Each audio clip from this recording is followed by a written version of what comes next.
I enjoyed the experience of the 3-minute talk. I think it gave an opportunity to have a condensed, concise version of what has been my entire dissertation at this point. So it was a great experience. This is my first presentation, but it was a good, like a test type of thing for me to come in and explain what I've been doing. I really like that I presented it more as a story rather than giving my results. I think that the 3 minutes kind of forces you to do it that way. I thought the 3-minute talks went really, really well. They were fun, they were exciting, they were dynamic, and I hope they do them again. It's quite interesting. My experience doing the 3 minutes presentation was awesome. ESA did a really good job trying to incorporate this way for the students to get involved and try to communicate in 3 minutes how you can deliver your research, which is sometimes is difficult, but at the same time it's exciting because you don't have idea how much you can learn doing your summary about your own research.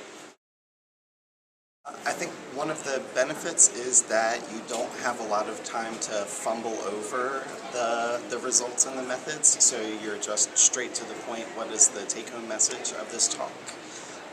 One of the downsides is that you lose a little bit of the depth in your background and results, but I think as long as you're telling a good story, that's okay. So one of the benefits of doing this is that, yeah, you get to the point and you tell everyone your story. It also, a benefit to this would be that it opens up questions for later on. Since you don't have time for questions, people can approach you later on with the question. The downside of it is that you don't really share much of the background, like was mentioned. You kind of just go for it. You don't take into account your methods and all the planning before. You just no history, nothing. You just go into it and tell them your results. You can equate a 3-minute talk with what's called an elevator pitch. So you really have to condense what you're working on and make it in a fun, marketable way to an audience that has no idea what you're working on. So that is a benefit. It helps you streamline what you're doing. But negatively, I personally tend to talk quite a bit and energetically, and talk too fast sometimes, or put too much information in, and it's hard to do that. So time factor is a negative and a positive. I would say the benefits of doing 3 minutes competition is that you can have the skills to deliver your presentation, your research in 3 minutes and make an impact in the public or in your audience that they can get interested about your research. The negative aspects of doing this was spending so much time thinking how I should deliver this, but at the end the final product is what is most important.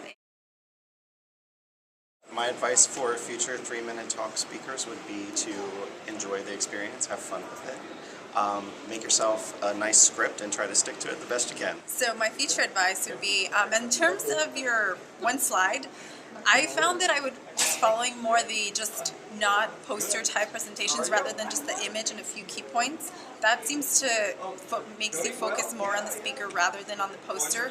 And also, yeah, practice, and it's not going to come out just the way you plan it or the way you envision it, but it helps a lot to have something written down beforehand, practicing. If you're going to be a scientist, which everyone here is a scientist, you really should work on condensing what you're saying in a fun, marketable, again, packageable way to people who are not your core audience.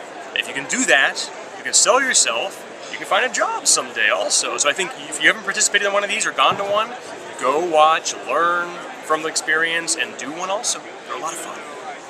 Well guys, my tips or advice for everyone who wants to do it is just go for that, because you don't have idea how much you can think and learn about your own research, trying to communicate and make it important for everyone.